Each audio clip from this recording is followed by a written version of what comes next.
तो लीजिए सुनिए मनु भंडारी जी की कहानी, एक कमजोर लड़की की कहानी। जैसे ही रूप ने सुना कि उसका स्कूल छुड़वा दिया जाएगा वह मचल पड़ी। मैं नहीं छोड़ूंगी स्कूल। मैं साफ साफ पिताजी से कह दूंगी कि मैं घर में रहकर नहीं पढ़ूंगी। घर में भी कहीं पढ़ाई होती है भला? बस, चाहे कुछ भी हो जाए, मैं यह बात तो मानूंगी ही नहीं। आजकल कुछ बोलती नहीं हूँ तो इसका मतलब तो यह नहीं ना जिसका जो जी आए वही करे, वही मर्जी अपनी चलाता जाए। वह मुट्ठियां भींच भींच कर संकल्प करती रही और पिता के आने की राह देखती रही। संध्या को जैसे ही पिताजी आए, वह सारा साहस बटोरकर अपने को खूब दृढ़ बनाकर उनके कमरे की तरफ चली। जैसे ही कमरे में घुसी, उसके पिताजी बोल पड़े, देखो रूपटिया, मैंने तुम्हारे लिए एक अच्छे से मास्टर जी की व्यवस्था कर दी है। वे कल से ही तुम्हें पढ़ाने आएंगे। आजकल यूं भी स्कूलों में क्या होता जाता है सिवाय उधम धाड़े के। घर में ही मन लगाकर पढ़ोगी तो 2 घंटे में ही 4 घंटे की पढ़ाई कर लोगी। और फिर हमारी रूप बिटिया तो बुद्धिमान भी बहुत है, 2 साल में ही बस मैट्रिक हो जाएगी। क्यों, ठीक है ना? रूप को लगा कि उसकी सारी दृढ़ता, सारा संकल्प वहां चला जा रहा है। उसके मुंह से केवल इतना ही निकला, जी ठीक है। और वह लौट आई। कमरे में आकर वह बहुत रोई, अपने को बहुत कोसा। क्यों नहीं मैंने साफ साफ कह दिया, क्यों मान गई मैं पिताजी की बात? पर उसके मन की बात उसके मन में ही घुटकर रह गई। उसे कोई जान भी नहीं पाया। दूसरे दिन से ही मास्टर जी पढ़ाने के लिए आने लगे और वह पढ़ने लगी। आज से 3 साल पहले रूप बड़ी जिद्दी, बड़ी हटीली लड़की थी। 3 साल पहले अचानक हार्ट फेल हो जाने के कारण उसके सिर से माँ का साया सदा के लिए उठ गया था। साल भर बीतते न बीतते उसके पिताजी ने उसके लिए नई माँ की व्यवस्था तो कर दी, पर उसका मुरझाया मन फिर हरा न हो सका। अपनी माँ के असीम प्यार में रहने के बाद जब एकाएक उसे नई माँ के कठोर नियंत्रण में रहना पड़ा, तो वह इतनी डर गई, इतनी सहम गई कि उसका सारा उल्लास, सारी चंचलता, सारे हौसले मर गए। 10 वर्ष की नन्ही रूप जैसे प्रौढ़ हो गई, पर इस प्रौढ़ता में भी कभी कभी उसका बचपना झांक जाता था। कभी कभी जिद पकड़कर बैठ जाने की उसकी इच्छा होती थी। लेकिन दूसरे दिन से मास्टर जी आने लगे और वह पढ़ने भी लगी। पर थोड़े ही दिनों में रमेश बाबू ने इस बात को अच्छी तरह महसूस कर लिया कि रूप का स्कूल छुड़वाकर उन्होंने भारी भूल की। धीरे धीरे घर का सारा काम एक के बाद एक तारा देवी के कंधों से सरक कर रूप पर आता गया और वह भी बिना विरोध किए चुपचाप सब कुछ ओढ़ती चली गई। चंद दिनों में ही वह विद्यार्थी से गृहस्थन बन गई। संध्या को ऑफिस से लौटकर जब वे रूप का क्लांत चेहरा देखते तो उनका मन मसोस उठता। बहुत सोच विचार कर उन्होंने आखिर एक दिन तारा देवी से कहा, मास्टर जी कह रहे थे कि रूप की पढ़ाई ठीक से नहीं हो रही। अरे तो पढ़ाई भी कोई रोटी है कि घटाखट खा ली? मैं तो पहले ही कहूँ थी कि बड़ी लड़कियों की बुद्धि घर संभालने को होती है। तुम ही जबरदस्ती किताबों से मगजमारी करवाओगे तो क्या होगा? जब किसी बात को पूरी तरह समझती नहीं तो यूं टांग मत अड़ाया करो। स्वर में क्रोध का पुट स्पष्ट था। मैं सोचता हूँ रूप को उसके मामा के यहाँ भेज दूँ। वे तो बेचारे पहले से ही बहुत कह गए थे, बस मैं ही नहीं माना। अब सोचता हूँ कि भेजना ही ठीक होगा। उनके कोई संतान भी नहीं है। दूसरे वहाँ लड़कियों की शिक्षा की अलग व्यवस्था भी है।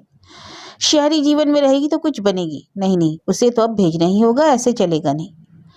कोई और समय होता तो तारा देवी शायद इस प्रस्ताव को कभी नहीं मानती, पर आज रमेश बाबू का रुख कुछ ऐसा था कि विरोध करने का साहस नहीं हुआ। केवल इतना ही कहा, तुम जानो और तुम्हारा काम जाने, और वे चली गई। जब रूप ने देखा कि उसे मामा के यहाँ भेजा जा रहा है तो उसका मन विद्रोह कर उठा। मैं नहीं जाऊंगी मामा के यहाँ, अपना घर क्यों छोड़ूं? डॉक्टर साहब रूप को खूब शाबाशी देकर उसकी पीठ थपथपाकर अंदर चले गए। जाते ही रूप ने ललित को लपेटना शुरू किया। बड़े आए थे 4th डिवीजन वाले, अपने जैसा कुड़ मगज ही सबको समझ रखा है ना? अच्छा, अब इतरा रही है? यह तो गनीमत समझ कि खून पसीना एक करके तेरे उसर दिमाग में भी थोड़ी अक्ल पैदा कर दी, वरना लुढ़कती ही नजर आती। तभी डॉक्टर साहब का बुलावा आया और दोनों अंदर गए। आज रूप कॉलेज में फॉर्म भरने जाने वाली थी। सवेरे से ही ललित उसे समझा रहा है कि कौन से विषय लेना उसके लिए ठीक रहेगा, पर रूप है कि मानती ही नहीं। ललित झल्ला पड़ा, समझती कुछ है नहीं, किसी से सुन लिया और अपनी अपनी लगाए चली जा रही है। रूप भी बिगड़ पड़ी, जाओ नहीं समझते हैं तो ना सही, पर तुम्हारे विषय कभी नहीं लेंगे। कोई तुम्हारे गुलाम है जो हर बात तुम्हारी ही माने? और जाते जाते एक बार वह फिर कह गई, तुम्हारे विषय कभी नहीं लेंगे, कभी नहीं, कभी नहीं, कभी नहीं। पर जब रूप ने फॉर्म भरा तो सब वही विषय भरे जो ललित ने बताए थे। ललित को जब यह मालूम पड़ा तो जाने कैसा कैसा लगा उसे। उसने कहा, क्यों री रूप, तू अपनी बात पर टिकती क्यों नहीं? विरोध तो बड़े जोर शोर से करेगी, दुनिया भर की अकड़ दिखाएगी, पर करेगी वही जो दूसरे चाहते हैं। क्या करूं? फिर तुम ही कहते कि बड़ी जिद्दी लड़की है। ललित को रूप की यह कमजोरी अच्छी भी लगती थी और बुरी भी। आज कॉलेज खुलने वाला था। रूप सवेरे से ही कॉलेज जाने की तैयारी कर रही थी। उसने जिंदगी में पहली बार 2 चोटियां की, उल्टे पल्ले से साड़ी पहनी, पर्स लिया। जैसे ही ललित की दृष्टि रूप से इस नए रूप पर पड़ी, वह बड़े जोर से हंस पड़ा। आय हाय, गांव की छोरी, पूरब की चाल। अच्छा जाओ, हम तो गांव के ही सही, तुम तो जैसे सीधे विलायत से ही चले आ रहे हो ना। रूप की दोनों चोटियां पकड़कर घसीटता हुआ ललित भीतर ले गया। अरे चाची, देखो तो जरा अपनी रूप बिटिया का नखरा तो देखो, कॉलेज जा रही है, कॉलेज। हाय रे, मार डाला, सारे बाल नोच कर रख दिए। क्या कर रहे ललित, इतना बड़ा हो गया, अभी तक बचपना नहीं गया? चाची ने स्नेह से डांटते हुए कहा। अरे चाची, जरा रूप की तारीफ तो कर दो, बेचारी है तो न समझे कितना सजना संवरना बेकार चला गया। हाँ तो अच्छी तो लग रही है ना। अच्छी? कमाल कर दिया चाची तुमने तो। अरे अच्छी क्या, इंद्र के अखाड़े की अप्सरा लग रही है, अप्सरा। इस विशेषण को सुनकर रूप को गुस्से में भी हंसी आ गई। वह समझ नहीं पा रही थी कि ललित को कैसे मजा चखाए, और जब कुछ नहीं सूझा तो उसने उठाकर एक लोटा पानी ही उसके सिर पर डाल दिया और खिलखिलाकर हंस पड़ी। लो और चिढ़ाओ। इस हरकत के लिए ललित तैयार नहीं था। जो ही रूप को पकड़ने के लिए दौड़ा, चाची ने पकड़ लिया। इतने बड़े बड़े हो गए हो, जरा भी शऊर नहीं। अरे सवेरा हुआ नहीं कि लड़ाई शुरू हो गई। अब कुछ तुम छोटे छोटे बच्चे हो भला? अपनी उस लाडली को तो कुछ कहती नहीं, सिर पर चढ़ाकर बिगाड़ रखा है, बुरी तरह सारे कपड़े बिगाड़ दिए, बदतमीज कहीं की। और झलाया हुआ वह ऊपर कपड़े बदलने चला गया। रूप खड़ी खड़ी हंस रही थी। उस दिन चाची किसी से मिलने गई और रूप चुपचाप अपने कमरे में बैठी किताब के पन्ने पलट रही थी। तभी ललित ने आकर कहा, ए रूप, जल्दी से तैयार हो जा, मैं सिनेमा के टिकट लाया हूँ, बड़ा अच्छा खेल है। पर मुझे नहीं जाना सिनेमा। बिना किताब पर से आंख उठाई रूप ने उत्तर दिया। क्यों? यह कोई जरूरी काम है क्या? तुम्हारे हर क्यों का क्या जवाब दिया जाए? बस कह दिया, नहीं जाना तो नहीं जाना। ठीक है, नहीं जाना तो मत जाओ। यहाँ रौब किस पर लगा रही हो? तुम्हारा टिकट वापस कर देंगे। और झल्लाया हुआ ललित ऊपर चला गया। थोड़ी देर में ही वह तैयार होकर नीचे उतरा और जैसे दरवाजे के पास पहुंचा तो देखा रूप तैयार खड़ी है। वह कुछ बोला नहीं और दोनों चुपचाप चलने लगे। आधा रास्ता पार करने के बाद ललित पूछ ही बैठा, इतना मिजाज क्यों गर्म हो रहा था तेरा? पर जैसे ही उसने रूप की तरफ देखा, उसकी छलछलाई आंखें देखकर वह सहम गया। रास्ते में अधिक छिड़ना उचित ना समझ वह चुप हो गया। हॉल में पहुंचे, अंधेरा शुरू हुआ कि बहुत ही मुलायम स्वर में ललित ने कहा, क्या बात है रूप? पिताजी की चिट्ठी आई है, लिखा है 1 सप्ताह के भीतर चली आओ। तुम ही बताओ, अभी जाकर मैं क्या करूंगी भला? जाने मेरा मन कैसा कैसा हो रहा है। तभी खेल शुरू हो गया। उस समय तो ललित ने बड़ी लापरवाही से कह दिया कि चिंता मत कर, सब ठीक हो जाएगा। लेकिन खेल खत्म हुआ तो हॉल से बाहर निकलते ही ललित ने पूछा, हाँ तो क्या लिखा है पिताजी ने?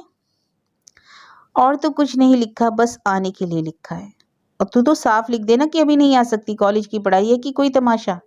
हाय राम, पिताजी को टूटता जवाब कैसे लिख दूं? हाँ, पिताजी को टूटता जवाब? टूटता जवाब कैसे लिखते? अरे टूटता जवाब देने के लिए तो हम हैं, कुछ भी कहो और फट से नहीं करेंगे। सुन लो, तुम्हारा क्या? हाँ साहब, हमारा क्या? हम कोई आदमी थोड़ी ही हैं। पर सच रूप, तुझ पर बड़ा गुस्सा आता है। तू इतनी डरपोक क्यों है? घर वालों के सामने तेरी जान निकलती है। देखती नहीं आजकल की लड़कियां कितनी बेधड़क, कितनी निर्भीक हैं। 2 साल हो गए तुझे यहाँ रहते रहते। पर रही देहातिन की देहातिन, मना कर देगी तो पिताजी यही तो सोचेंगे कि लड़की बड़ी ढीठ हो गई है। सोच लेने दे। तुम जानते नहीं ललित, वह मेरे लिए क्या सोचते हैं। ऐसा जवाब दूंगी तो उनको बड़ा धक्का लगेगा। बस बस यही तेरी कमजोरी है। घर वाले जरा सा कह दे कि हमारी रूप बिटिया जैसा कोई है ही नहीं दुनिया में, और फिर रूप बिटिया से चाहे कुएं कुदवा लो, कूद जाएगी। मैं कहता हूं तू अपनी यह आदत छोड़ और जरा हिम्मत से काम लेना सीख। मुझसे नहीं कहा जाएगा, मैं जाऊंगी भी नहीं। और उसका गला भरा गया। अच्छा तो अब रो मत, मैं चाचा जी से कहकर चिट्ठी लिखवा दूंगा। और सचमुच ही ललित ने रूप के पिताजी को पत्र लिखवा दिया और बात टल गई। उस दिन संध्या को खूब झमककर पानी बरस रहा था।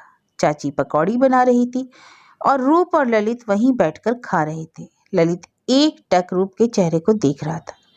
ललित को यूं घूरते देखकर रूप बोल पड़ी, अरे यूं घूर घूर कर क्या देख रहे हो मेरी तरफ, कभी देखा नहीं है क्या?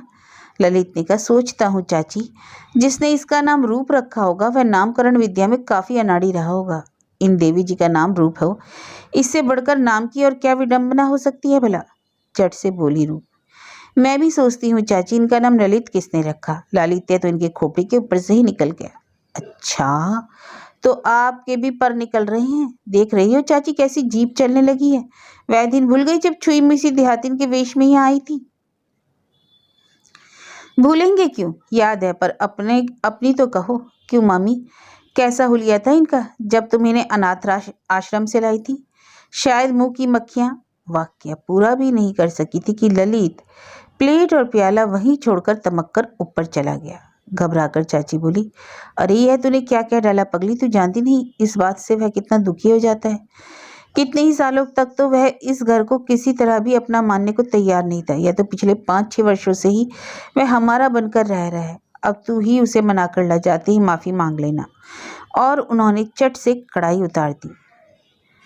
महज मजाक के रूप में वह सब कुछ कह गई थी, ऐसा परिणाम होगा यह तो सोचा नहीं था। ललित के दुख की बात सुनते ही उसका मन भर आया। वह धीरे धीरे ललित के कमरे की ओर चली। दरवाजे पर पहुंचकर देखा ललित मेज पर दोनों हाथों के बीच सिर डाले है। धीरे धीरे उसके पास पहुंची और बहुत ही मुलायम स्वर में बोली, ललित। ललित चुप। मुझसे नाराज हो ललित? ललित फिर भी चुप रहा।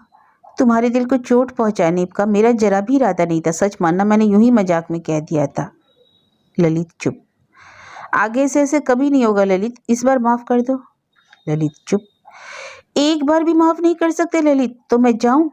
और एक गर्म बूंद ललित के हाथ पर चू पड़ी। लेकिन जाने कैसा पागलपन सा सवार हो गया था ललित पर कि उस और बिना ध्यान दिए झटके से सिर उठाकर वह चीख उठा, जा जा चली जा, किसने रोक रखा है तुझे यहाँ पर? तू तो सनाथ है ना, क्यों माफी मांगने आई है एक अनाथ लड़के से? और तड़ाक से एक पूरे हाथ का चाटा रूप के गाल पर जमा दिया। 2-3 क्षण तक तो कमरे में सन्नाटा छा गया। तब ललित ने बहुत ही मुलायम स्वर में पूछा, बहुत चोट आ गई रूप? तो इस समय क्यों आई तू इस समय यहाँ? और उसकी अपनी आंखें भी डबडबाएं। रूप की आंखों से आंसू बहते रहे और ललित उसकी पीठ थपथपाता रहा। आंसू पहुंचता रहा पर कुछ बोला नहीं, कुछ भी नहीं। 3 वर्ष बीत गए। इन 3 वर्षों में दोनों एक दूसरे के कितने निकट आ गए, इस बात का एहसास भी उन्हें उस दिन हुआ जब ललित के विदेश जाने की बात निश्चित हो गई। बड़े जोश के साथ सारा घर तैयारी में जुट गया। रूप तो सारा काम इस प्रकार कर रही थी मानो वह भी साथ जा रही है। सारी तैयारी हो गई। जाने के जब केवल 3 दिन रह गए तो सांझ को ललित रूप के पास पहुंचा। आज उसका मन बड़ा उदास हो रहा था। रूप, बोलो, आज मन बड़ा भारी भारी हो रहा है। सोचता हूँ 3 दिन बाद ही मैं यहाँ से चला जाऊंगा और यहाँ का सब कुछ पीछे ही छूट जाएगा। कुछ रुककर फिर बोला, इन 3 सालों में तेरे साथ रहते रहते जिस चीज को महसूस नहीं कर पाया, आज इस विदाई की बेला में जैसे वही पूरे वेग से मुझे मथे डाल रही है। पता नहीं तू भी ऐसा महसूस करती है या नहीं, पर सच रूप, मेरा तो रोम रोम आज तेरे वियोग की कल्पना से ही दुखी हो रहा है। मुझे तुमने क्या पत्थर का समझ रखा है ललित? जानते नहीं किस प्रकार से मैं अपने को पत्थर बनाई बैठी हूँ। नहीं तो तुम डांटने लगोगे कि कैसी कमजोर लड़की है। अब तुम यूँ कमजोरी दिखाओगे तो क्या करूंगी ललित? और उसकी आंखें छलछला आई। ललित कुछ देर तक उसकी ओर देखता रहा, फिर बोला, देख, मैं तुझे अपनी रूप सौंप कर जा रहा हूँ, इस विश्वास के साथ कि लौटूंगा तो मुझे इसी हालत में लौटा देगी। ऐसा ना हो कि मैं लौटूं और देखूं कि तूने रूप को किसी और के घर का श्रृंगार बना दिया है। तू बड़ी कमजोर लड़की है, इसी से मन डरता है। बोल रूप, बोल, मेरी धरोहर को रख सकेगी ना? सब बातें क्या मुंह से ही कहनी होती है ललित? इतना विश्वास रखो, जान रहते तो तुम्हारी सौंपी हुई धरोहर को किसी को हाथ नहीं लगाने दूंगी। जानता हूँ रूप की तू मेरी है, दुनिया की कोई ताकत तुझे मुझसे नहीं छीन सकती, पर फिर भी कहे जाता हूँ, यदि कुछ भी ऐसा वैसा हो गया तो दुनिया की किसी भी कोने से तुझे भगा लाऊंगा। उस समय मुझे कोई नहीं रोक सकेगा। ऐसी नौबत ही नहीं आएगी। तभी चाची ने दोनों को चाय के लिए बुलाया और दोनों उठकर चले गए। ललित चला गया। चाची और रूप खूब रोई। कुछ दिनों तक तो घर में भयानक सन्नाटा छाया रहा। फिर धीरे धीरे सब कुछ वैसे ही चलने लगा। जिस दिन ललित का पहला पत्र आया 50 बार उसे पढ़ा गया। जितने लोग आए सबसे कहा गया। फिर धीरे धीरे पत्रों की बात भी पुरानी पड़ गई। रूप ने अपना सारा ध्यान किताबों में लगा दिया। इस बार भी उसे फर्स्ट डिवीजन से पास होना था। ललित के पत्रों में भी तो बराबर यही लिखा रहता कि खूब पढ़ना, खूब मेहनत करना। रूप को तो उन पत्रों का से बड़ा बल मिलता, बड़ी प्रेरणा मिलती। पर प्रिय ललित, कभी सोचा भी नहीं था कि परसों ही पत्र लिखने के बाद आज फिर आधी रात के भयानक सन्नाटे में तुम्हें पत्र लिखने बैठना पड़ेगा। यह भी नहीं जानती कि जो कुछ लिखना है कैसे लिखूं। बस इतना समझ लो ललित कि इतने विश्वास के साथ अपनी जिस धरोहर को मेरे पास छोड़ गए थे, मेरे देखते देखते उसे सब लोग छीन ले रहे हैं और मैं कुछ नहीं कर पा रही। तुम तो मेरी सारी दृढ़ता, सारे साहस को लेकर मुझसे कोसों कोसों दूर बैठे हो। अब किसका सहारा लेकर घर वालों का विरोध करूं? तुम्हारे बिना मैं कितनी बेबस, कितनी असहाय अपने को महसूस कर रही हूँ, तुम सोच भी नहीं सकते। तुम ही बताओ ललित, अब क्या होगा? नहीं जानती पिताजी ने कौन से जन्म का बदला निकाला है। एक बार मुझसे पूछ तो लिया होता। उस हालत में मैं साफ साफ कह देती, पर किसी ने मुझसे कुछ पूछने की जरूरत ही नहीं समझी और शादी की तारीख तक निश्चित कर दी। मेरी इच्छाओं की, मेरे अरमानों की कोई परवाह तक नहीं की। इतनी साथ से सपनों का जो सुनहला संसार सजोया था, वह क्या यूं ही बिखर कर चूर चूर हो जाएगा? नहीं नहीं, ऐसा नहीं होने दूंगी। तुम कोई रास्ता बताओ, नहीं तो सच कहती हूँ मैं मर जाऊंगी, मैं आत्महत्या कर लूंगी। अपने जीते जी तो इस अन्याय को नहीं होने दूंगी। जिंदगी भर घुट घुट कर मरने से फांसी का फंदा कहीं अच्छा है। बस एक ही गम मन को कचोटे डाल रहा है। तुम्हें पाने की कितनी साथ थी मन में, पर मन का चाह क्या कभी पूरा होता है? अगले जन्म में विश्वास नहीं करती, पर यदि होता तो यही प्रार्थना है कि इस जन्म की मेरी अधूरी साथ को पूरी कर देना मेरे ईश्वर। ललित, या तो समय रहते मुझे इस अन्याय से बचा लेना, या फिर जो कुछ भी कर गुजरूं उसके लिए क्षमा कर देना। अच्छा विदा। कौन जाने यही मेरी अंतिम विदा हो। तुम्हारी रूप। तुमने तो पत्र लिखने में बहुत देर कर दी ललित, बहुत देर कर दी। तुम्हारा पत्र मुझे उस समय मिला जब अग्नि को साक्षी लेकर मैं सदा के लिए पराई हो चुकी थी।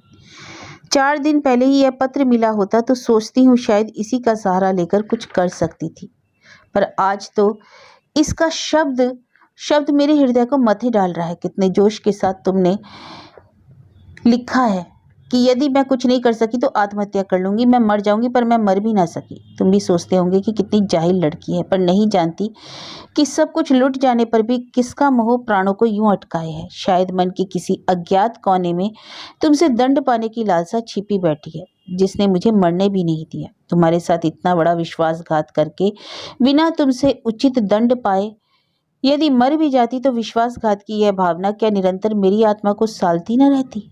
अब तो जब तक तुम लौट कर नहीं आ जाते और मुझ जैसी जाहिल लड़की को जी भरकर इस कुकर्म की सजा नहीं देते, तब तक मैं तुम्हारा आसरा देखती बैठी रहूंगी। यूं तो विधाता ने ही मेरे लिए जो दंड सजोया है, वह संसार के भयंकर से भयंकर दंड से भी कड़ा है।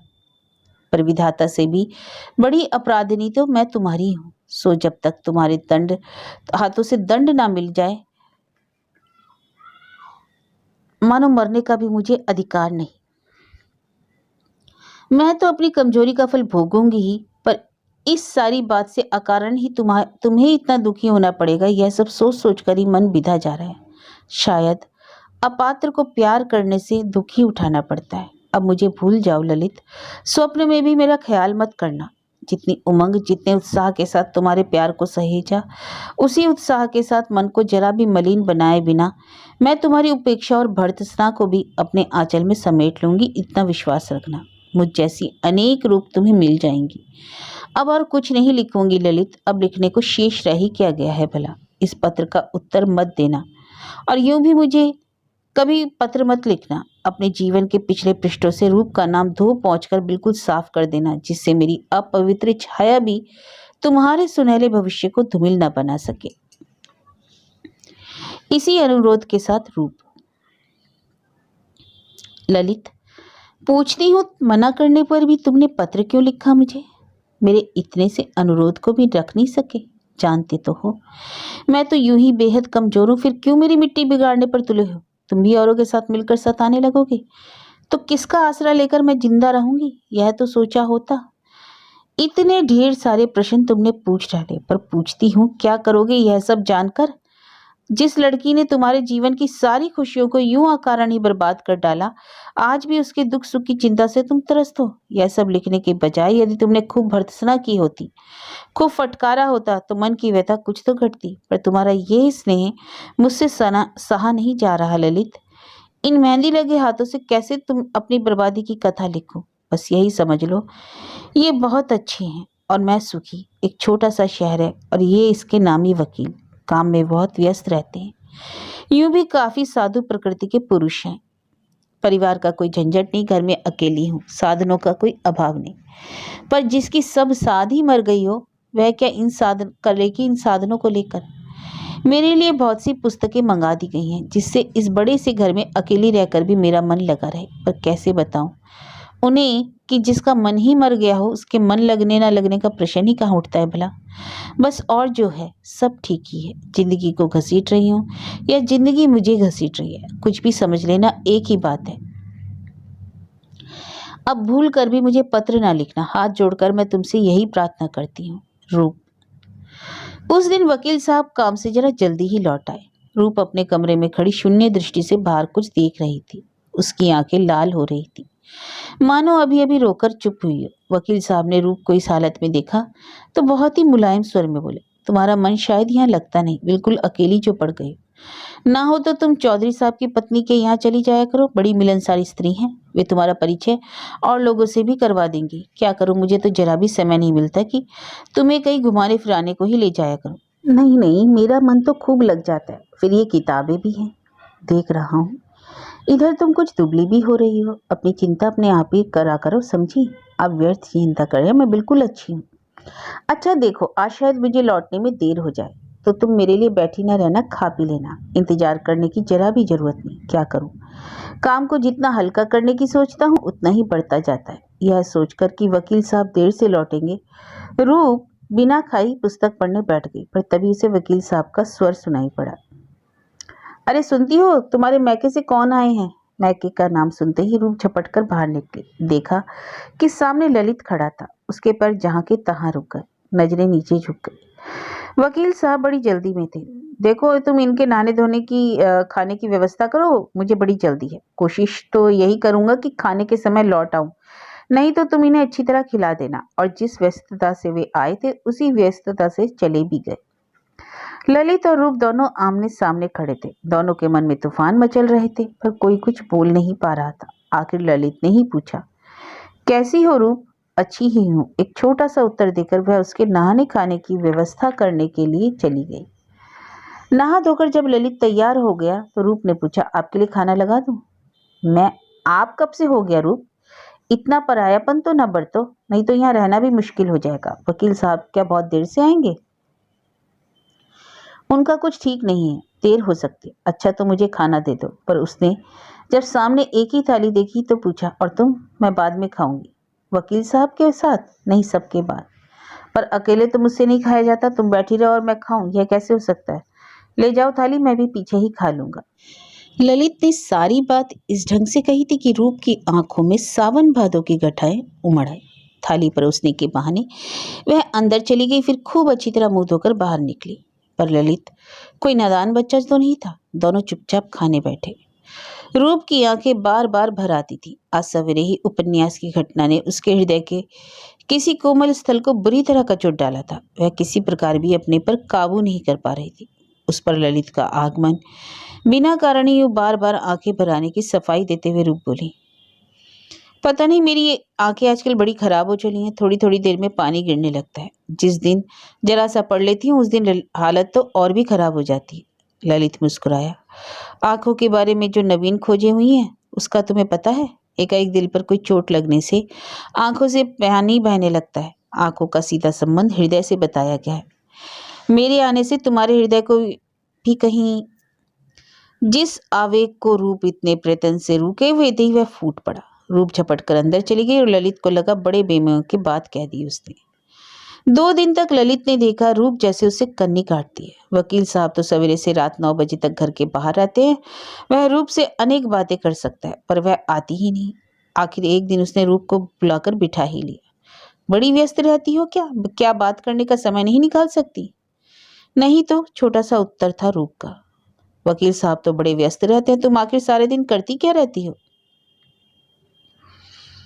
कभी पढ़ लेती हूँ, नहीं तो यूं ही इधर उधर कुछ किया करती। घर का काम भी तो रहता होगा ना, आखिर बड़े वकील साहब की पत्नी जो ठहरी।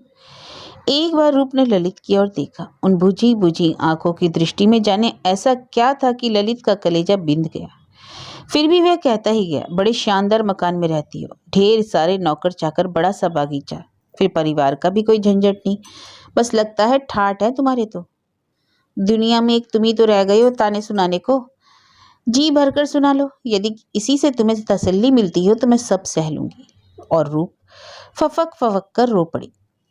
ललित इसके लिए जरा भी तैयार नहीं था। रूप के आंसुओं में ही जैसे उसका मन का सारा आक्रोश बह गया। उसने बहुत ही स्नेह भरे शब्द में कहा, अरे पगली, मैं तो मजाक कर रहा था। इसी से रो पड़ी। फिर एकाएक बहुत ही उदास स्वर में बोला, तुम्हारे हृदय को चोट पहुंचाकर मुझे आनंद मिलेगा, ऐसी बात ही तुम्हारे मन में क्यों आई? तुम्हें सुखी बनाने के उद्देश्य से ही तो मैं इंग्लैंड गया था। सोचा था उच्च शिक्षा पाकर अच्छी नौकरी भी पा सकूंगा और फिर तुम्हें रानी की तरह रखूंगा। तुम्हारी छोटी से छोटी इच्छा को पूरी करने में अपना सर्वस्व कुर्बान कर दूंगा। पर नहीं जानता था कि बस करो ललित, बस करो। क्यों मेरा खून जला रहे हो? वे सब बातें तो अब सपना हो गई हैं। अब तो तुम मुझे सिर्फ दंड दो। तुम्हारे साथ जैसा विश्वासघात किया उसकी सजा तुम्हारे हाथों से पाना चाहती हूँ। ललित खामोश बैठा रहा। रूप सिसकती रही।